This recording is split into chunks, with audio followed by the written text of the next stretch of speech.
Yo, what's going on, guys? And today we're doing my off-season expectation, predictions, outlook, whatever you want to call them. But we're going to have our third team that we've done. We did the Wizards, we've done the Spurs. Now we're moving on to the New Orleans Pelicans. This team went 42-40. They have the draft picks in June. They right now have the number 14th overall. And their free agents technically, are Herb Jones, Najee Marshall, and Willie Hernan-Gomez, which have options that they are more than likely going to pick up, all right? And then they have two restricted free agents, and those two restricted free agents are Josh Richardson and Jackson Hayes. I expect Josh Richardson probably to be brought back, maybe even Jackson Hayes.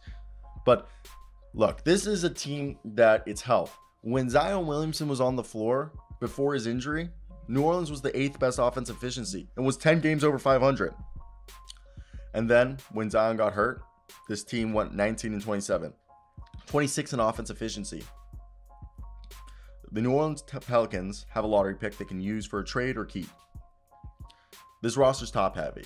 66% of their salary is committed to Zion Williamson, CJ McCollum, and Brandon Ingram. And the front office has a great, tendency of drafting well and acquiring and finding, diamonds in the rough in undrafted free agents. They brought in Trey Murphy III, Herbert Jones, Jose Alvarado, Najee Marshall, and those guys literally will only make $9 million combined. So this is year one of the $194 million extension, and New Orleans is only 1.3 above the luxury tax when it includes its lottery pick. So if they waive Gary Temple, who's like a leader in the locker room, or reconstruct his contract as it's not guaranteed until June 30th, they'd save $5.4 million, which would put them about $4.1 million under the salary cap. And then they can decide on, I think Jones and Marshall will be brought back. Willie Hernan-Gomez, I don't think so. And New Orleans is facing the luxury tax for the first time in its franchise history. And it would be easy for the ownership to cut costs, but it's you can't ignore Ingram, McCollum, who was hurt to end the game, and Williamson. They played just 10 games together, shared only 172 minutes. Guess what? In those 172 minutes, they outscored their opponents by 60 points in those minutes. Now, half the roster is extension eligible, but Herbert Jones, the guy's eligible for 4 years, $71 million. Pay him. And Jones has started 94% of the games he's played in. He's averaged about 10 points, 9.7 points, 3.9 rebounds. He's top 10 in deflection and his charges drawn in that period. And per cleaning the glass, the second rounder ranked 98th percentile at his position in steals. The Pelicans were plus 9.6 when he's on the floor. He becomes a restricted free agent if his contract cannot be extended before June 30th. The other extension candidates is Kira Lewis Jr., a rookie extension that I doubt I could see him being a trade option.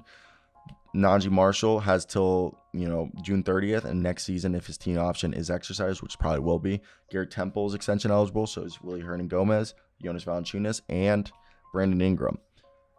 The only guys that I see there being extended, Marshall and Ingram. Maybe Jonas Valanciunas, but I don't at the same time, because Jonas Valanciunas, and this is why I think they could bring back Hayes, maybe move on from Valanciunas. They need rim protection and just floor spacing.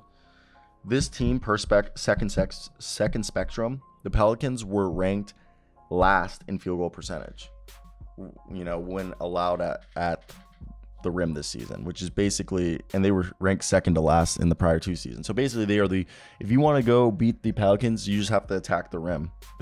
Their rim is wide open.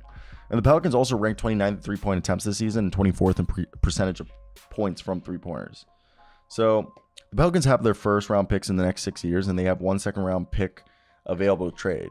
So unprotected pick from the Lakers in 2024, but can defer to 25. Unprotected pick from Milwaukee in 27, and then swap rights in 24 and 26 with Milwaukee. And the Pelicans also have the Bucks 25 pick, but only if it lands in the top 4. Otherwise, it goes to New York.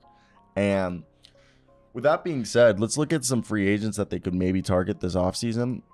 Because for me, I think when you look at this team, it's interesting as all hell, like what you think is like the right way to alleviate the spacing. Because you want to go into free agency, okay? And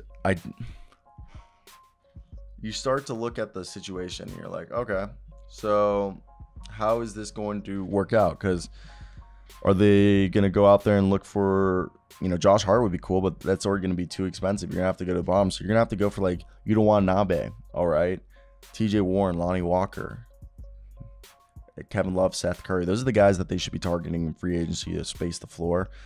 Now, centers, I think Nick Richards signed an extension, so I think Nick Richards isn't an option there. But as a big, the big market isn't the most. I mean, there's Mason Plumlee. I mean, he's not going to offer you the Naz Reid. Again, those guys aren't going to be elite rim protectors. And this free agency doesn't really have an elite rim protector available out there. So that it does get interesting where you think, okay, maybe it is best if they bring back Jackson Hayes, because the rim protection that is currently being offered is definitely not the most ideal, and I feel like there's definitely maybe better ways that they could address it. So I don't know. I do want to hear your guys' thoughts. I think this is definitely something that could lead to maybe, more, I don't know. I definitely think it's something that should be brought up. What are your guys' thoughts on this whole situation? What do you think they should do this offseason and why?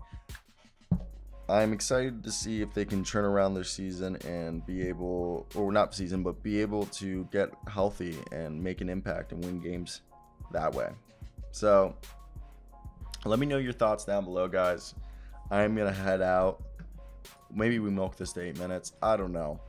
But if you guys still made it, first, go check out all my social medias. It's my name, Ciro Oseo, which I'm always surprised. A lot of people don't realize that's my name. My name is actually Ciro Oseo de Cook. My last name's like, I think it's 18 letters. It's like three words. It's Oseo space DE lowercase space CHOCH Cook.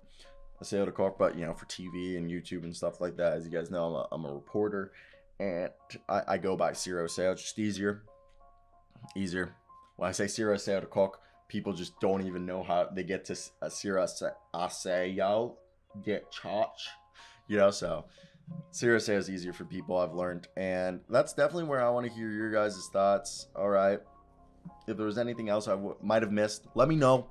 We're on the way to 20,000 subscribers, so if you guys want to support the channel, hit that like and subscribe button. It'll be greatly appreciated. But I am going to peace out right here, A-Town style. Hope you guys did enjoy. Like, comment, subscribe, do all that good jazz. We'll talk to you guys later. Goodbye.